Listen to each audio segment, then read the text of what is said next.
that essentially removed all regulatory oversight of the telecom regulator on internet access services. And this is, it will be very interesting to analyze the evolution in the US ecosystem, because it will be the only OECD country without sector-specific regulation and also without unbundling obligations, which are essential for competition. So it will be very interesting to check how it will evolve. It's obviously very soon now to make predictions, but for sure we will have more material for next year. We will not only discuss FCC's decision here. Actually, that will not be at all the topic. I am sorry to disappoint you. We are going to discuss net neutrality and zero rating frameworks, so existing frameworks. So what is going to be discussed here is what exists, not what has been removed. So we will start with an excellent keynote from Sébastien Soriano, who is not only the president of ARCEP, the French telecom regulator, but also the chairman of BEREC, the body of European regulators of electronic communications. Then we will have, well, myself. I'm Luca Belli. I'm a senior researcher and head of internet governance at the Center for Technology and Society at FGV. I'm also the chair of this coalition. And I will start introducing our main outcome of this year, the zero rating map, where we map existing zero rating and net neutrality frameworks around the world. We have mapped almost 80 countries, and we have here amongst the panelists some of the contributors, to this crowdsourced exercise. So we have Amba Uttarakak, who is Tech Policy Fellow at Mozilla, Maya Pascanales, who is the executive director of Derechos Digitales, Marian Fernandez, who is a senior policy advisor at EDRI, and last but not least, Alfredo Velasco, who is executive director of Usuarios Digitales. Unfortunately, Dhanaraj Thakur was not able to join us, but that means that we will have more time for debate. As you have seen, the MAG took the quite short-sighted decision to slash the meeting of the time of meeting for dynamic coalitions from 90 minutes to 60 minutes. So this decision gives us a lot less time to discuss. So not to lose any further precious minutes, I will ask Sébastien Soriano to start with his keynote remarks. Thanks a lot, Luca, and thank you very much for inviting me. Usually, when I'm speaking about net neutrality, when I'm talking about this, there are many telecom operators in the room, and today it's good to have also the civil society in the room. Basically, the European model for telecom regulation that exists from 20 years is based on one idea. If we want to have good telecom infrastructure, better to rely on the market. But we need a regulation, we need a framework that makes sure that the market is going in the right direction. Because networks, whatever their property, must be developed like a common good. This is basically all the understatement of the regulatory framework in Europe from 20 years. So when it deals with net neutrality, the European institutions have decided to have a law passed on net neutrality. This is a very important difference when you compare Europe to the United States, for instance. In the United States, the net neutrality order that have been adopted by the FCC and then withdrawn by the FCC is a document that is in the responsibility in the hand of the regulator, not the legislator.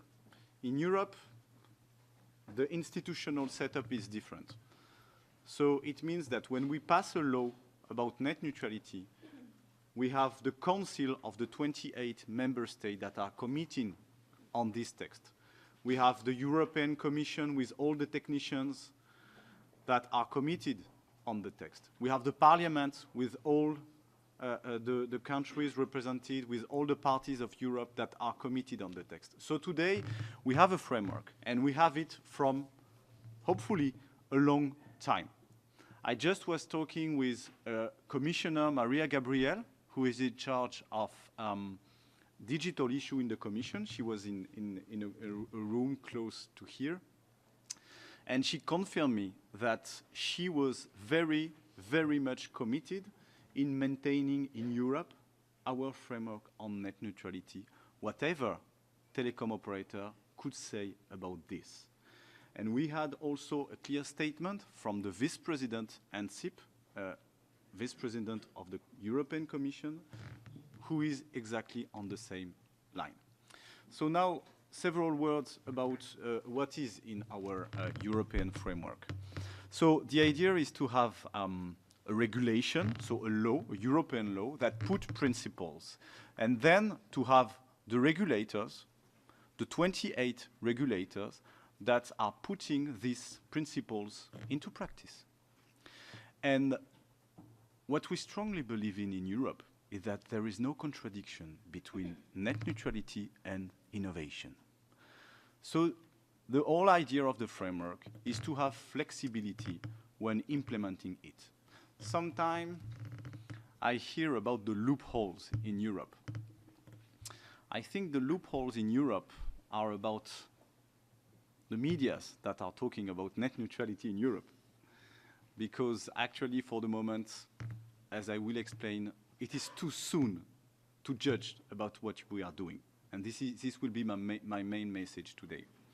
So what we did is that in order to have a consistent implementation of all the net neutrality rules of this regulation, this law in Europe, we adopted at BEREC level, so BEREC is the body of European regulator that I'm chairing this year, we adopted guidelines. The idea of these guidelines is to balance two problems. First problem is, as I mentioned, we need flexibility. You cannot write down on a text everything about net neutrality today because things are moving. You need flexibility. But on the other side, it would be a pity if in Europe we have 20 different ways to apply net neutrality. So that is why we adopted the guidelines in 2016 to have a common approach. So what about zero rating, which is the main topic of this discussion? So regarding zero rating, the principle of the European framework is that we have to look at zero rating offers on a case-by-case basis. So this is where it's kind of complicated. To be more positive, I would say our framework is sophisticated. So basically, it means that every offer from a European operator has to be analyzed by the competent authorities. And so sometimes we will say this offer is an infringement to net neutrality. Sometimes we will say this offer is okay. And this judgment will depend on the actual effect of the offer on the fundamental right that consumers have to benefit from an open internet and a non-biased internet. So it will be a really case-by-case basis. It will depend really much on the offer we will analyze. It will depend on the market player. It's not the same thing to look at a big operator making an offer or a small one. It will depend on the kind of partnership that we will see. So my main message is there is a big gray zone with 50 shades of zero rating. This is basically how it will work in Europe. And it will take time. But as I mentioned in the beginning, we have time. Because in Europe, we are not changing our mind every 3 years. When we have a net neutrality law, we will have it for a long time. So it's sophisticated because of this case-by-case analysis, but we have the time to build a jurisprudence, to build a doctrine about what are the zero rating offers that raises problem and what are those that don't raise problem, and we have to leave flexibility for telecom operator to innovate and to make some marketing and nice offers to their customers. So this is basically, I know it's sophisticated. It would be so much simpler for us to have a clear ban on any zero rating offer. But politicians at EU level said, it's not proportionate. I mean, several zero rating offers may not be so problematic. So why to ban them? It's a little bit like competition law, you know. In competition law, it's not because you have a dominant position that you are necessarily abusing of it. You have to analyze behavior by behavior. What is an abuse of dominant position? What is not? It's a little bit the same spirit here. So what we have been doing is that we have adopted these guidelines that give a common grid of analysis. We are following all the same grid of analysis at European level when we look at a zero rating offer. And we have published our first implementation report last week. You can find it on the website of BEREC. You will see how we have been managing from 1.5 years this question of zero rating. So the main figures, main statistics that I can share with you. Over 28 national regulators, only 4 of us did not identify in any zero rating offer. 1 or more regulator over 28, sorry, 1 or more zero rating services were reported by all other NRAs. So zero rating of music streaming and social media services were the most often identified, but we also have cloud services, like in France, for instance. Several regulators have taken decision. Last week, the German regulator, Bundesnetzagentur, has taken a decision over an offer from Deutsche Telekom, which is, as you know, the main operator in Europe. And Bundesnetzagentur have put limits to the offer from T-Mobile, Stream On, because this offer was not fully in line with the regulation. So, in the one hand, Bundesnetzagentur has not banned totally the offer, but it has put it into a frame, especially in terms of the format of the video that was managed by the operator, and that this behavior was not compliant with the regulation. Maybe you have seen on the social media this offer from Mio in Portugal. Mm-hmm. This offer is under scrutiny by my colleague from ANACOM, the Portuguese regulator. So don't look at this offer and say there are loopholes in Europe. This offer may not comply with the regulation. This offer may be banned by my colleague from Portugal. He's working on it. You cannot say if it's legal or not for the moment. We are working on it. It will take time. So this was my main message. I will be happy to answer to your question. We are fully at work on it. It's a complex issue. I don't think that simplistic answers will be the good answers. We keep work on it. We want these net neutrality rules to be here for a long time, and you can count on telecom regulators in Europe to be watchdogs on this question of net neutrality. Thank you for your attention. So,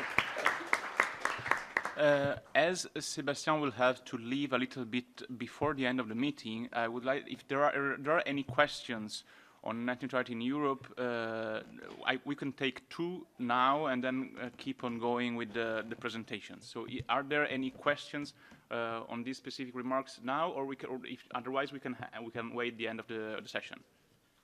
Yeah, please. Hello, good morning. My name is Marta Capello. I work for ETNO, the European Telecom Operators Association, network owners. Well, one comment and one question. The comment is I want to reassure Mr. Soriano and all of you that we are not asking for the repeal of the regulation in Europe.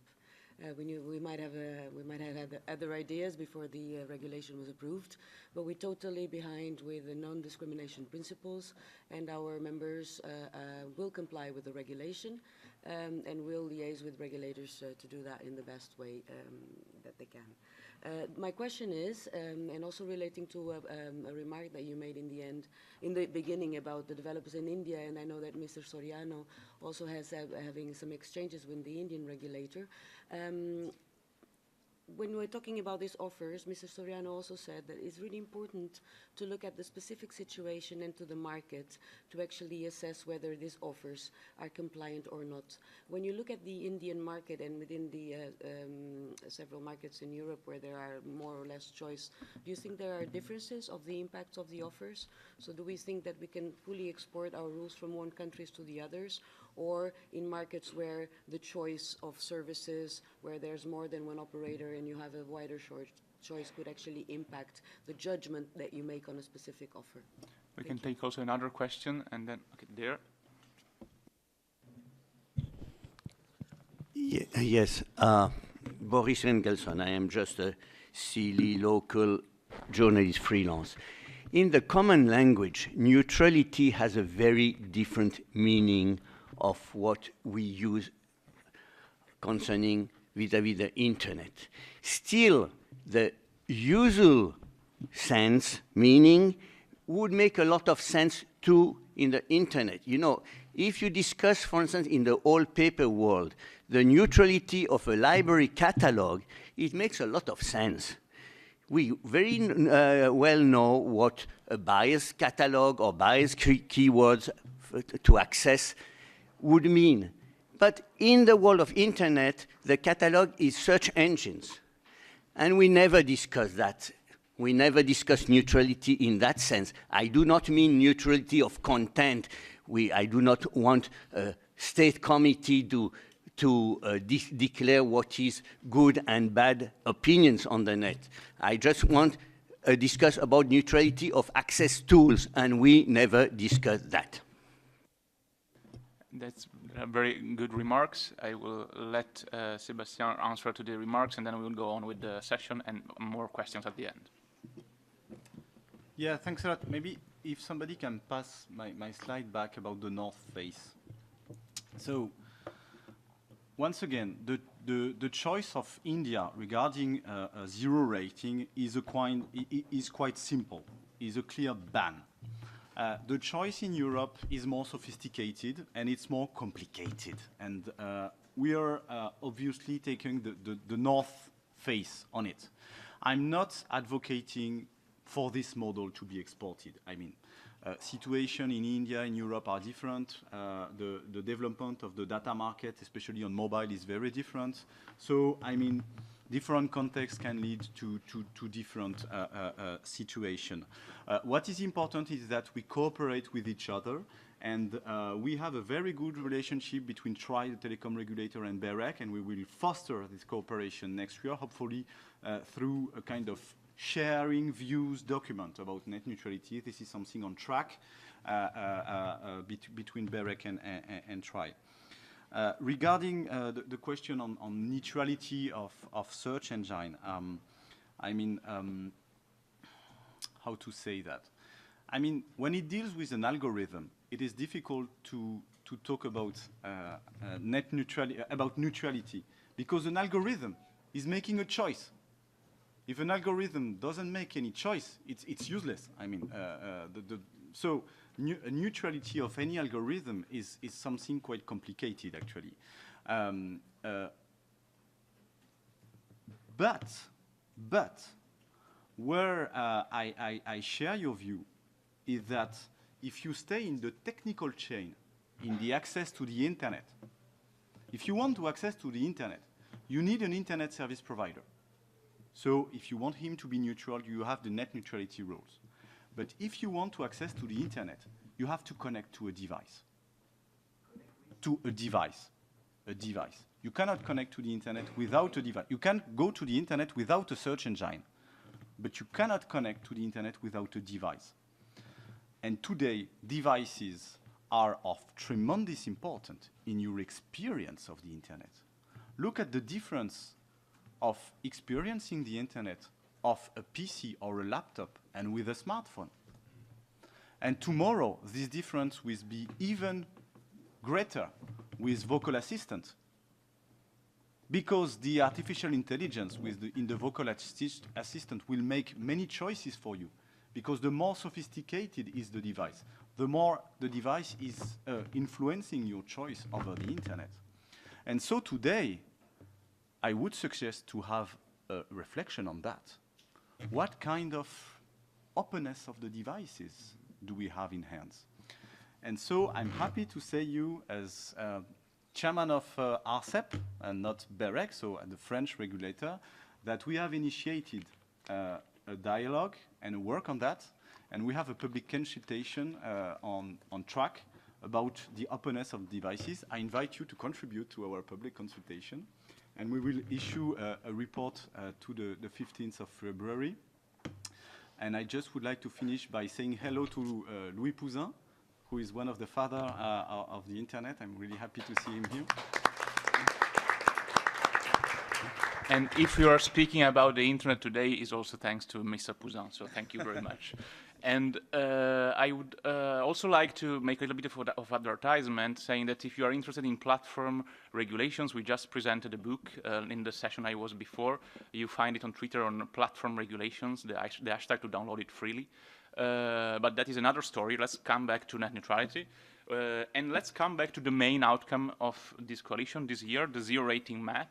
So if you type on your browsers zerorating.info, you will arrive on the map. Can we have the map here? Just put on the screen zerorating.info is the beta version of the map. So it's not the final one. As you know, with coalitions of the IGF, we frequently have work in progress. We have a multi-stakeholder participatory approach, so you are all invited to contribute to it, not only to provide more data on more countries. We have analyzed almost 80 countries, but also to maybe double check and complete data, because there are many countries that are not completed yet. So all stakeholders are invited to this, private sectors, regulators, stakeholders. We have had a lot of contribution from academics and civil society. Is zerorating.info. And so you find it is maybe too soon to have final and definitive findings, but there are already some interesting findings, and one of them is regarding Brazil.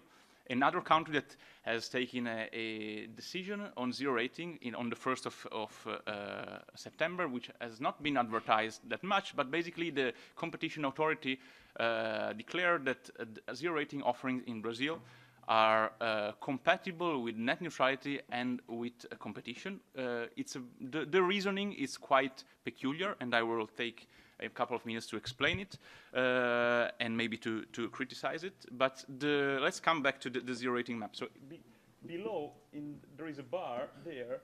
It's not easy to see in this moment because there is also the translation, but that tells you how many of those countries have been mapped have net neutrality regulation. So those are the countries where you can find zero rating offerings so far that we have mapped, and below you see how many of them have net neutrality regulations. And you see that a little bit less than 20% have net neutrality regulations. So an initial finding that we can be quite sure about is that net neutrality is much more widespread in countries that do not have net neutrality regulation. Another finding that it is maybe too soon to declare what are the zero-rated applications, the most zero-rated application, but in almost every country you have the zero-rated applications of the Facebook group.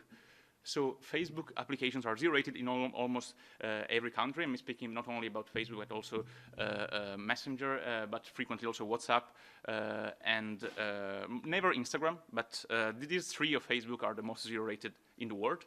Probably also because in many countries, particularly in Africa, it's due to the Free Basics program run by Facebook. And then we come back to Brazil, which is the example I would like to briefly examine. So if you click on it, you have all the information we have collected. So basically the information are where there is net neutrality regulation, where there is any decision of the regulators on net neutrality, what are the services that are zero rating, what are the operators that are doing zero rating, and then some other questions that unfortunately are not really easy to find, such as if the zero rated, is the open internet throttled or blocked after the data caps is expired, and is the zero rated services throttled or blocked, and what kind of content and application agreement exists with the operator in order to have zero rating. So these agreements are frequently secrets, so it's really hard to put your hands on that. And so there are no many information on this. But to come back to the Brazilian example, that sort of corroborate what I was speaking of last year in Mexico, the net neutrality session, about what I called the Miniaturization of the internet. Which is a strategy to transform the internet from a general purpose network where the users are also producers of innovation into a predefined purpose network. Actually, if you look at Brazil, that is quite evident because the combination of very reduced data caps and some sponsored services actually turns the internet into a predefined purpose service when you have a little bit of open internet, but then you will have only free access to the partners of the operator. And what is particularly interesting about the Brazilian example is that this is actually prohibited by the law. And that is the reason why I'm saying that the rationale of the competition authority is very peculiar. Because first it starts by arguing that having free access to Twitter, Facebook, and WhatsApp equals to having free access to the internet, which is a very peculiar statement, knowing that the first thing is 3 services, and the rest is whatever you want, and whatever you want, you can produce and share with the world. And secondly, it states that net neutrality is compatible with these zero rating offerings are compatible with the net neutrality framework, which is a second very peculiar statement, because besides being in Article 9 of the Marco Civil, which mandates the non-discriminatory treatment of all applications, content, and services, zero rating is also dealt with by the net neutrality regulation, Decree 8771 of 2016, and Article 9 Indent 3 specifically forbids to favor the partners of the operator. So one of those operators, even as a commercial, you can have this limited amount of data plus this amount of our partners, which is plainly in contradiction with what the regulation states. So this is very peculiar. The justification that actually is shared amongst, I think, all examples is what I call the scramble for data, meaning that all major operators and all major companies are trying to develop whatever strategy to mine all the data they can about users and new users on which data do not exist, for instance, African users and Latin American country users. And what better strategy than having a free service that collects your data when you use it? So that is what I humbly define as scramble for data, and I think will be one of the key issues and controversy of the next decade.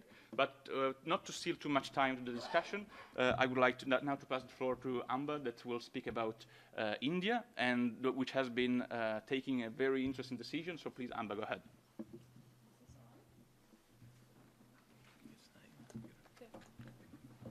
Thanks, Luca. So as background, in 2016, after I think what is arguably the most successful public campaign on internet policy that at least India had ever seen, and with the fate of Facebook Free Basics sort of in the balance, the telecom regulator in India decided to ban all forms of zero rating, what in India was termed discriminatory pricing.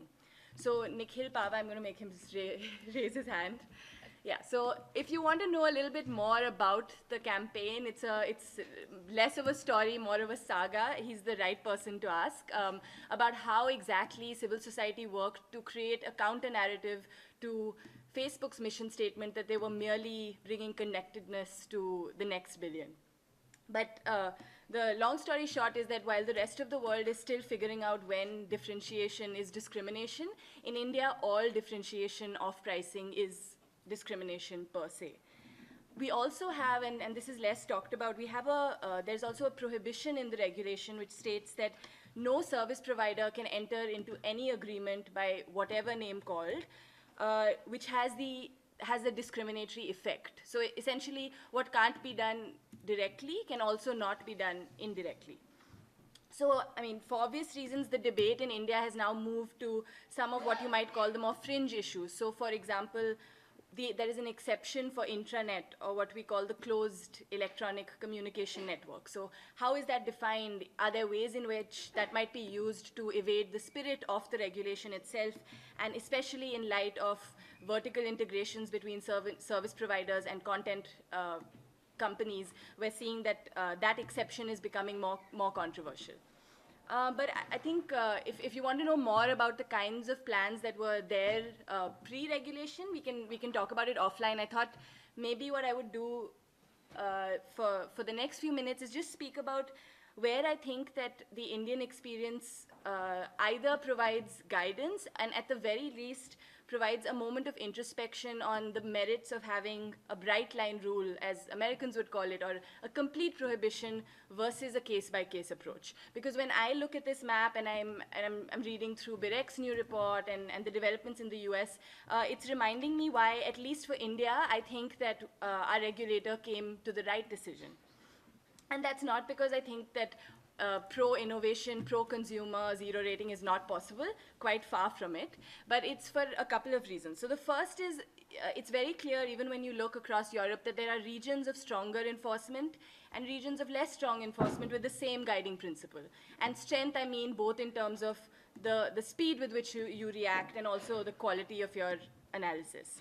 Similarly, in the US, we saw that soon after the change in government, the big fear was that the recommendations, even the recommendations demanding action on certain zero rating plans, the response would be to take no action or to just sort of ignore it. And obviously we saw much worse happened eventually. But I think the point being that it's important to keep in mind that a case-by-case analysis needs to be seen in light of both the regulator at the helm and changing political tides. And the second is, again, I urge all of you to read BIREC's new excellent report because it's in English and it's providing you actual details of various investigations of zero rating that have happened across Europe and across regulators. And when I read through that, I noticed that one of the issues was, and to me this is sort of the critical issue when it comes to zero rating, is how easy or difficult is it for a content provider to get themselves zero rated? And sometimes I found that it's just not enough for the ISP to say it is open for any CAP or content provider to be zero rated. So the questions like, do content providers have to sign a contract with the ISP? Are the terms of this contract unilateral? Do content providers have to sign an NDA? Are there technical requirements that you kind of have to sign on to if you want to be zero rated? And just more broadly, the subtle manipulations with consumer choice, what implications do those have? So I think that some of these more detailed and more nuanced issues might be getting lost in some of the broad brush analysis. And finally, to your point, ma'am, I think from Ethno, on the point of transparency, and on competition more generally, I think that's another important. So in the UK, they actually did studies where they said it's really not enough to just keep looking at your HHI index and these various economic parameters of competition. So why don't we survey users and ask them, what is your actual willingness and your ability to switch providers? And more importantly, in rural areas where, in fact, in reality, you might just have one provider. So the HHI may not capture that. So I think in summary, I would say that economic theory is important when dealing with zero rating, but as important is the political economy of regulators and of regulatory processes. Thank you. Thank you very much, Amber. Actually, I think it would be maybe interesting to follow with Maya Paz, and then to come back to Alfredo, and then wrap up with Marianne. Okay. Thank you for the invitation to join the panel. I think that the point that Amba just concluded give me the perfect kicking off for my part of the conversation. A lot of what Luca already said about the reality in Brazil, it's also true for other countries in Latin America. This year, apart from the work that we did for contributing for the index, we contribute also for a report coordinated by Intervoces, a Brazilian organization, that map out the state of the enforcement of the net neutrality rules that are in place in Latin America. So Luca already talked a little bit about the Brazilian experience, and this report also has the experience of Colombia, Chile, and Mexico.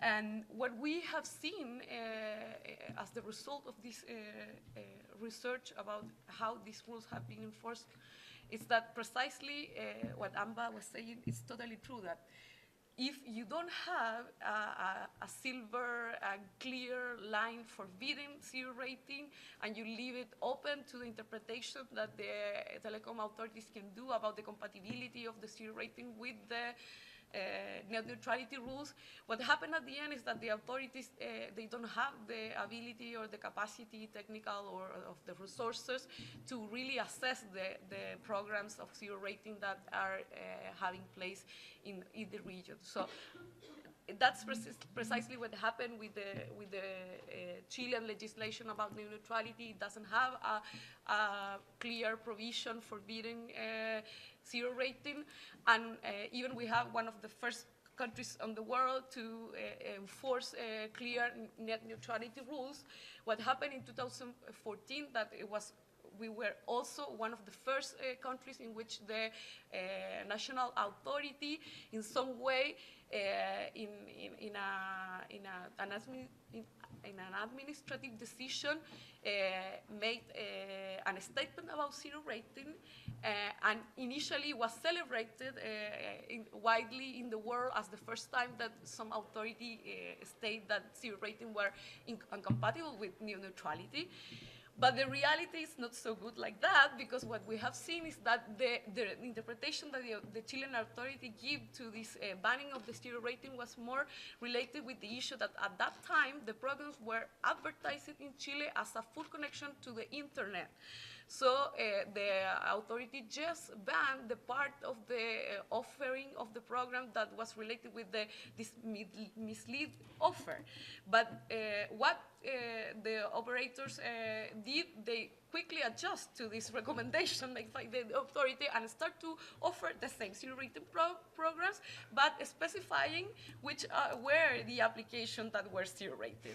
And with that, the assessment of the authority totally changed. It doesn't look anymore about if this kind of offering were compatible or not with the net neutrality, but because they decide that this was more like a commercial issue that probably should be assessed by other kind of authority and not by the telecom authority on the floor of net neutrality rules. So what we have seen from this experience, and it's also, I think, a little bit common with the experience in Brazil, that net neutrality rules, of course, they have this complication that they need to look to both sides, to the economical impact of this kind of rules, but also to the telecom more regulatory issues that are related with the benefit for the consumer. But in some point, the fact that the net neutrality don't directly take charge of the issue of zero rating made that this is an issue that it's in nowhere lands, because no one wants to take care of the problem and really make a strong statement about what is the real impact. And I totally agree with what Amba said before about this is something that we should look from the more competition market functioning side, and we have to be aware that at least in Latin America, the reality is in every country we don't have more than 2 or 3 operators offering services. The same that in India, in areas you only have the choice to have one operator, and also that we haven't crossed the stage of having a really great penetration of the internet, and the main form of connection that people still have. It's more mobile than a fixed connection. So this all give you like a landscape of limitation in which there is an urgent action and more coordinated action from the body governments that are in charge of different kind of policy. And I think that this is, it's a call that is urgent to take this more like complex view, at least in my region, but I think that is something, a commonality that we can see in other places of the world. Thank you. Thank you very much, Maria Paz. Actually, just to have a quick comment on the connectivity issues. This afternoon we are also presenting another book on community networks that actually are a very good strategy, crowdsourced, bottom-up strategy to bridge digital divides. So I urge you all to attend this session at 5:20 on community networks. Is the dynamic coalition on community connectivity. We'll release the book we have produced. And so just I would ask to the last two speakers to speak for 4 or 5 minutes, because as I was saying, the MAG has decided to reduce from 90 minutes to 60 minutes the time that we have. I urge you all to complain to the Secretariat, because it is not possible if you work during the whole year and if you have all these people to do things in 60 minutes. So it's igf at unog.ch, the email of the Secretariat. Write them and tell them, please, to have 90 minutes back. So please, go ahead.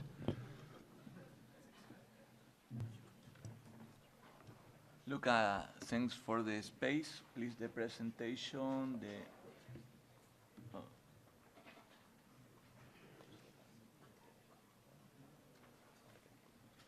Well, I'm from Ecuador. I will explain about the case, a specific case, about the point of view of the users. We talk about 3 points, 3 cases. Yes. The first case is about the law. At Ecuador, we have a net neutrality information in our telecommunication law, but the net neutrality, the meaning of the net neutrality isn't specified at the law. This is a real problem, and the net neutrality is maybe protecting in our law, but the providers ban the net neutrality and offer about zero rating offers. The second case is about the service, about zero rating. They offer. Okay, please. The next. Yes. This is the offer of our providers. They offer unlimited and free WhatsApp, Facebook, Twitter, and some others social networks. But the reality is that maybe offers French fries and offer potatoes, offer oil, and offer salt, and something like that. This is a comparative about that really offer. For example, for WhatsApp, only for a chat, no for calling. Facebook, no for animate a GIF or do a calling. And Twitter, don't streaming. This is a very short comparison. And this is the real impact of net neutrality ban. This is the context we, in 2 years ago, we worked about the change about our constitution. In the same day, at Twitter, we don't see the images. We try a ping to the service, to the image services are Twitter, and this is the response about Twitter. They respond, there is no responsibility for there, and maybe it's a responsibility of Ecuador and providers, Ecuador government and providers. And the question is, Where is the transparency about the agreements beyond the society? They have an agreement between government and providers? We don't know. We don't have answers until today. And this is about the 15 change about our constitution. And this is a gift about our campaign for the net neutrality. Thank you. Okay, thanks. We can finalize with Mariant, and then we can open for discussion. Thanks so much, and first thank you until now. So in Europe, we fought hard for net neutrality. It was not easy. It was not something that happened in 1 year. It actually took a lot of years. And back then, defenders of net neutrality were called Taliban-like people by some high-level individuals. So we launched the Save the Internet campaign, and we did some policy work, some analysis work, and eventually we have net neutrality regulation. And the legislators left some issues with not much of clarification. In this sense, you heard it from Soriano. BEREC has done a fantastic job in clarifying the EU regulation. When it comes to zero rating, we're having, let's say, a Pinterest scenario. The intention of the legislators actually was not to cover zero rating because they said that they could not reach a reasonable compromise. And then it was said then that countries like the Netherlands that had a ban on zero rating in full will not be affected by the regulation. Unfortunately, as you have seen now, this is being challenged in countries like the Netherlands. EDRI's view is that, as Amber explained very well, a ban on zero rating would have been more productive, but BEREC took the decision that this should be assessed on a case-by-case basis. So we see that currently the functioning of the internet as an innovation ecosystem is being undermined by the collective effects of zero rating offers.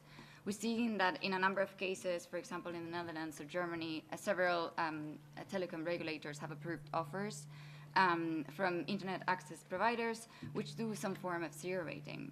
There are some main criticisms of these types of offers, including some form of throttling, deep packet inspection to identify zero-rated services, for example, via URL. Third, zero rating of a class of applications. And fourth, limiting the use of zero-rated applications in EU countries below the EU roaming allowance. And it's important that regulatory authorities do not neglect the cumulative effect of comparable propositions, and it's important that telecom regulators do not ignore that the combination of each of these offers and services collectively affects the functioning of the internet ecosystem as an engine of innovation, as I said before, and which was stated as a core aim of the EU regulation on net neutrality. And so we need a consistent framework. We also need long-term rules on net neutrality. We are very happy that after the decision in the US, EU policymakers have made very clear statements in favor of net neutrality. We're very happy about that because, as I said before in the beginning, the origins of the discussion were not that favorable for net neutrality, and now the environment has changed, so we're very pleased about that. And so what we need is more consistency in terms of zero rating. There are some members of EDRI that actually are going to take court action. That's the case of, for example, Bits of Freedom in the Netherlands. Epicenter Works in Austria is also looking at that, and there are other members and observers of EDRI that are trying to take some action. But at the same time, I wanted to finalize my introductory remarks that the implementation of net neutrality rules do not only cover a zero rating. We need to also look at the independence of regulators. We would also need to see whether there's no blocking, throttling happening. We also need to see how the traffic management exceptions are being implemented. We also need to see how the transparency requirements imposed by the regulation are being implemented, and the list goes on. So we have developed a website called respectmynet.eu. I repeat, respectmynet.eu, where any user can report net neutrality violations. It's a work in progress, so if you want to help improve it or collaborate with us, please get in touch. And also, we also understand that this is just the beginning of the conversation, as Soriano said, and we welcome that some NRAs are actually looking into this more deeply, but we urge them to make sure that net neutrality is not violated. So this is a lesson that basically if you have net neutrality rules, that doesn't mean that net neutrality is protected. You need to basically stay tuned, because soon in next year, BEREC will launch a public consultation on the review of the net neutrality implementation, and also the European Commission is supposed to have an implementation report in 2019. So it will be very interesting to see how this developed. Thank you very much, Marian. Now we can open the floor for comments and questions. I will not take more than these 5. Sorry. We have 10 minutes. Again, comply with this IGF Secretariat and with the MAG. Sorry? I cannot do it, but I think you can do it by pressing on the button. So I think Gonzalo was the first one, and then Nico, then a couple of very quick replies, and then the 3 gentlemen there. So, Gonzalo. Just a few comments. I wanted to highlight the report on zero rating practices commissioned by the European Commission, by the DG Comp, and basically the report states that they have not seen any competitive concerns regarding zero rating in the European markets, and they also add that zero rating provides benefits to users because they, by taking out the usage of data from the apps that customers use the most, they have a lot more of access to the rest of the internet, to their data caps, and also that by limiting zero rating to the end of the data cap is negative, because by doing so, basically, you foster customers to be aware that they are ending up their data allowance and maybe not finishing it in order to keep the zero rating. Also, I would like to comment on the issue that zero rating inhibits innovation. We have several examples in Latin America where we have been providing sponsored data, which is a kind of zero rating where customers do not pay for the data, but are the application providers that pay for the data.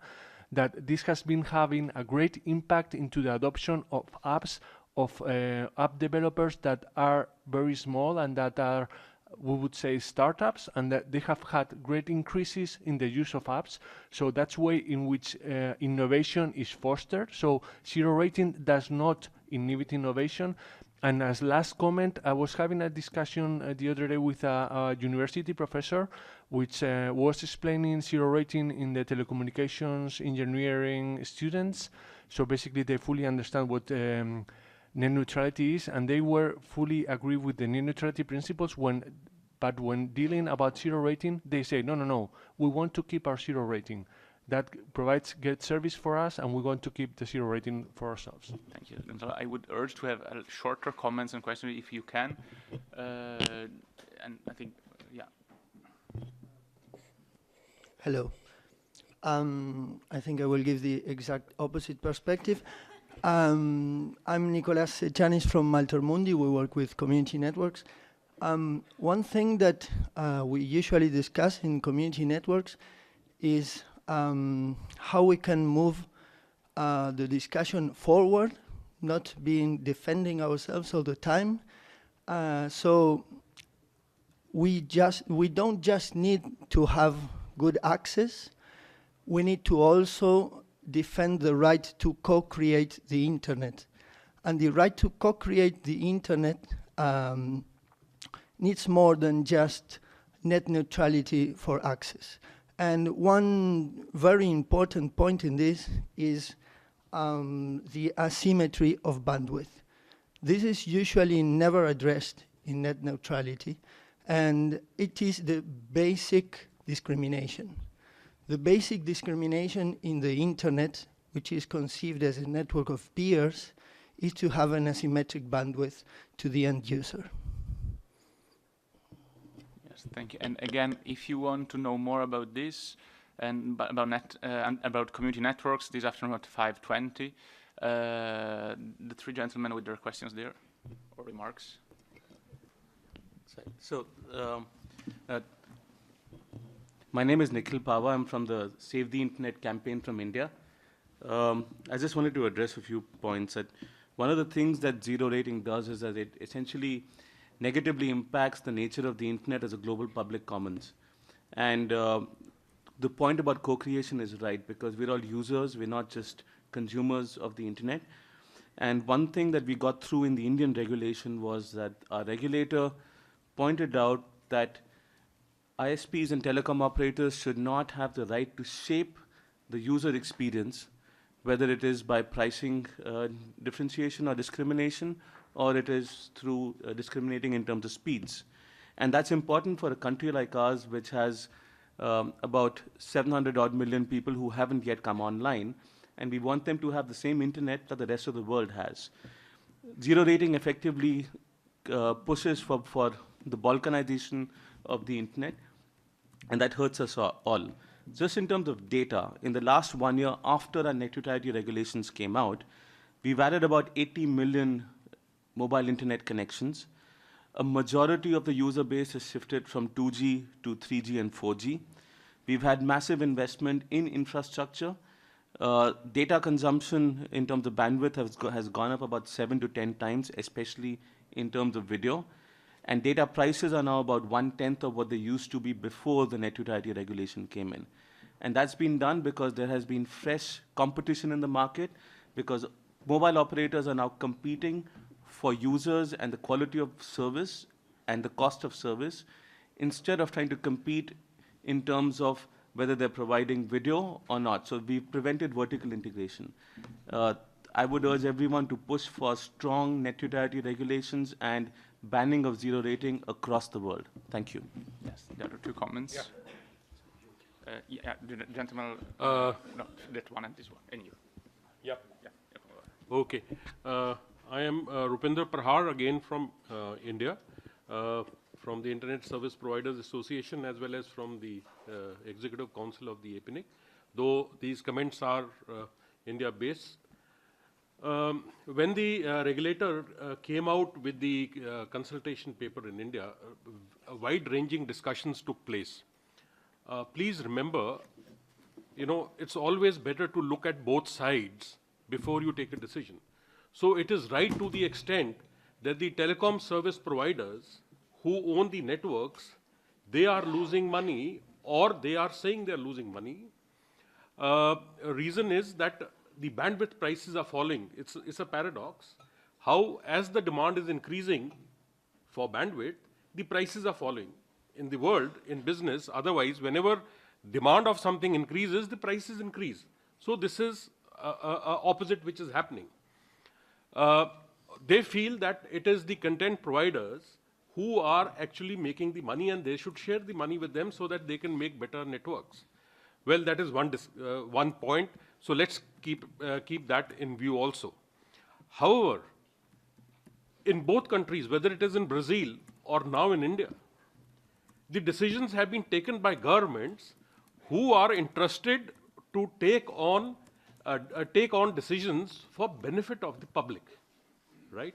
So when governments take or regulators take decisions for benefit of the public, without sentences being added like case by case basis, or this region is different than that region, they are less developed, they are more developed. These are all ways and means to find excuses.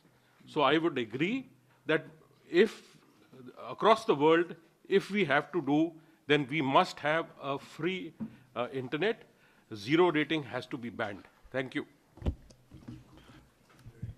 Very nice to hear this from a telecom representative. And actually, the zero rating map is precisely to collect data on this and take evidence-based policies and decisions. So you're again all invited to contribute to this. And the last comment or question from the gentleman.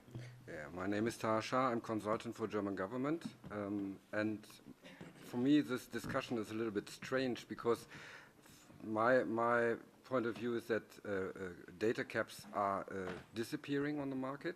Mm-hmm. So my perspective is we want to have an internet without any data caps. So zero rating is, from my perspective, an historic discussion. And the much more interesting thing is, what about the interconnection between the service providers and the content providers? And this is something which is really hard to control and to regulate, because this is a question of peering or getting money from transit. And this is much more interesting for the future than this, historic zero rating bullshit. Sorry. Well, I would disagree that they are maybe disappearing from the German market. I would say that I would suggest to have a tour in the south of the world. If you look at the map, you see that from the northern Scandinavian countries, they all have unrated. So unless 7 billion people move to Scandinavia, we should keep on discussing this. So, okay, gentlemen, I think we will have some really final remarks, 10 seconds per person, less than a tweet, because now Twitter is 220, 280. You have 100 former of last statements, 140 characters to say what you want, and then we close up. We can start with Marianne. If you have anything to add, otherwise we can add. Yeah, we are so maybe already the shortest way to say that on a tweet is like +1s to those that ask for a ban of zero rating. And definitely, this is not a historic, unfortunately, event in Europe. Now? So I said that I would set a +1 to those that said that zero rating should be banned in full. And I also said that I would disagree respectfully that zero rating in Europe is a historic thing, unfortunately, for some countries. I would say that first, the harm that zero rating can do to the free internet, it's very contingent of the context. So we cannot make general statement as the gentleman did about that zero rating doesn't harm innovation. It could be very limited cases in which the context of competition and the type of application that are zero rated and the position of the market of the operator that offer it can have limited effect for providing more space for innovation, but you cannot make an assertion as general as that, as in any case, zero rating will preserve innovation or help innovation, the same way that you cannot say in a general term that caps are leaving the map, because in many places there's still a lot of limitation in the use of data, and we should keep looking for sensitive solution for everyone in the world. Okay, very quickly, I think that zero rating and net neutrality generally is a really fertile ground for comparative research. I know that a lot of people say like, oh, but that context is so different, but I think we need to start interrogating what really makes these countries so different and doing sort of healthy and informative comparative work.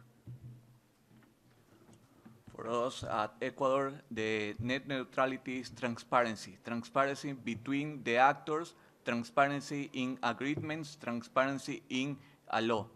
The net neutrality isn't a law. It's a transparency between the actors. Thank you. Well, thank you very much for the final remarks. Again, I invite you to contribute to the maps so that we have more data on what is going on.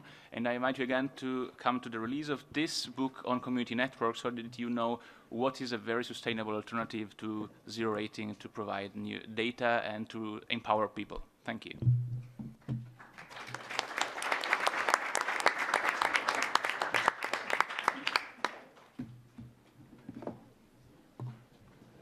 Thanks, Luca. That's a good panel. And as a general thought, I think we should all work together to make the internet great again.